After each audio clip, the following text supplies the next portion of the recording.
most people fail to realise is the importance of teenagers, especially teenage males like us. They've got to learn to, do the hard yards and earn their meal ticket. I mean, I don't have a job as such at the moment. I think now I should tell everyone. Dan doesn't, but I work at reading, so... Yeah, he works at reading, so, I mean, it's easy enough for him. But for me, not having a job does pose almost insurmountable problems to make money. It hasn't stopped me completely. In fact, I used to have a paper route. It's run. Round? It's run. Yeah. Route. It's run. Route? Is it run? I think it's route. What do? You run when you do it. Paper run. I used to have a paper run, and that kind of led us to where we are now. That's where we got the idea for the plan. I mean, one day I was delivering my mail, and there was one, I couldn't read the address. There's very poor handwriting, I think. Illegible is the word I like to use. So I opened it up to see if there was any clue inside as to whose it was. Opened it, found $100. I was like, $100? Pocketing that. It was from some old woman to her grandson for his birthday. But I mean, I told Dave, and we came up with the idea for phase 1 of the plan. We realised that the elderly grandparents, old people, whatever, Fogies. they were always sending money to relatives, grandchildren for Christmas, birthdays, other events. So I had the idea that I would go through my paper run each week, go through it, find any money in it. But then we thought, why not just go to the source? Old people's homes. So what we do in phase 1 is we go around the various old folks' homes like this one, and we collect up their mail for delivery, but we just go through it for the money really. And we got a good lot today. The load always increases around the Christmas holidays. In the Christmas lot, there's always some stuff that we want, but there's a lot of junk that we don't. So what we do is we do the decent thing and take it around the various charities for mentals and orphans and stuff. And we charge them only a fraction of what they actually cost, so everybody wins. The Orwell rest home is always one of our favourites. It is. It's funny because I are well. I are well. Kind of ironic. It's ironic because most of them are probably terminally ill.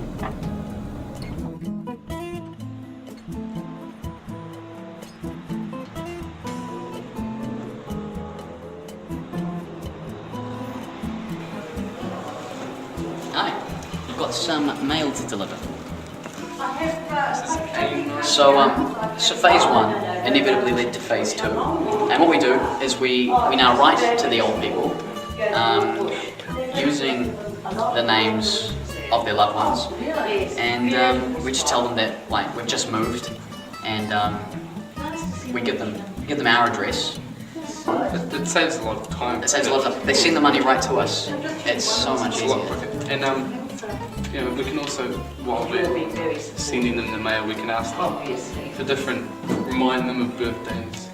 And we can do that about 4 or 5 times a year, because they forget these things. Some people would say that what we're doing is wrong, but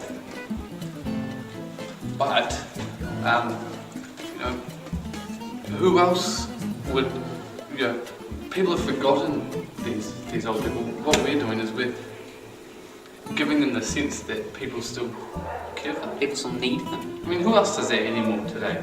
No one. No one cares about old people. Not like we do, anyway. We're good people. We're great people.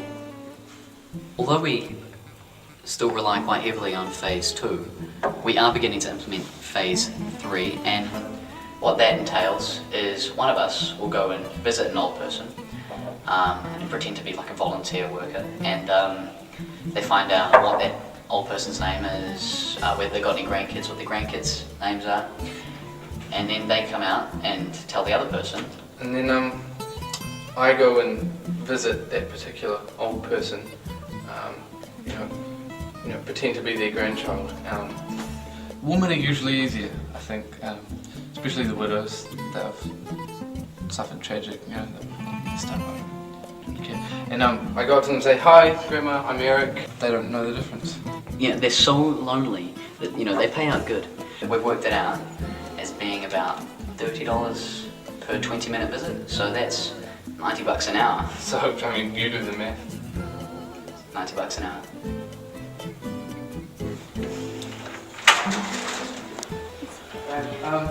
Okay, thanks, Mrs. Schneidler.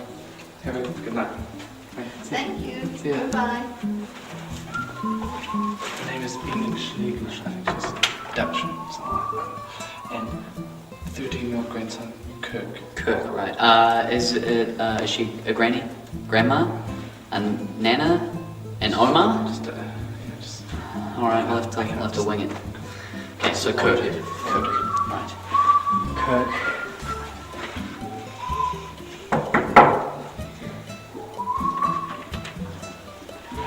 Hi, Nana. It's Kirk. Hi, Kip. Come on in. I've got your pocket money here. But the true beauty of Phase 3 is that even the old people who don't have any grandchildren, never have, are still useful. Because you just go to them and you say, "Hi, Nana, it's Gerald." Gerald actually is, all names with G I think, but particularly Gerald are the most effective name. Yeah, works well. And usually they're so desperate for any kind of company or love that they just believe that they've always had this grandchild named Gerald. It's quite pathetic, really. It is, they losers is all the one word that comes. There's something wrong. Got more. Oh, jeez, you see that? It's a lot of. Got something here. Yeah? This guy's writing to his son. I don't know. Apparently they've never met 30 years or something. He's like, "Yeah, meet up." Something. Any money? Don't think so. Stingy bastard. You haven't seen him in 30 years, you haven't given him any money? Doesn't that? Oh, I It pisses me off, so you don't know. can't deal with that. What's? Alright, now listen to this. Dear John, Beth and the kids, I'm going into surgery next week to have my tumour removed. Best of luck. Yeah. Blah blah blah. The doctors don't know if I'll make it, and I'd love it if I could see you all before my operation, just in case. I've enclosed enough money for you all to get out here because I know it's so expensive. Holy, my friend, we've hit the jackpot. We've done it. We've done it. What kind of idiot sends this much cash through the post? I don't know. I just can't trust postmen.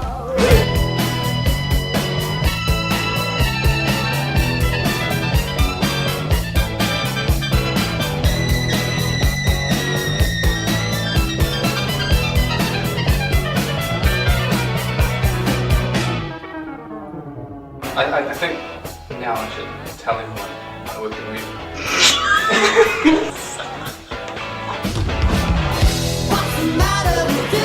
Where do I see myself in this enterprise in 10 years? I don't know. Could go anywhere. I think I want to sort of get in more to the management side of things. You get tired of these places, they drive you nuts. It's slow, it smells and all that kind of stuff. But yeah, I would definitely like to take it a bit further. The only problem is I don't think Dan really has the drive or the ambition that I do. I don't see him as being very good at what he does. Dan doesn't. Are you talking about me? We were doing the 10-year right. thing. Where will you be? 10 years. 10 years time.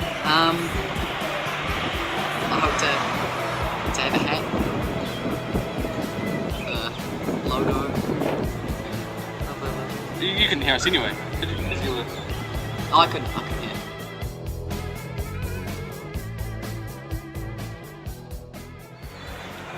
What are we talking about?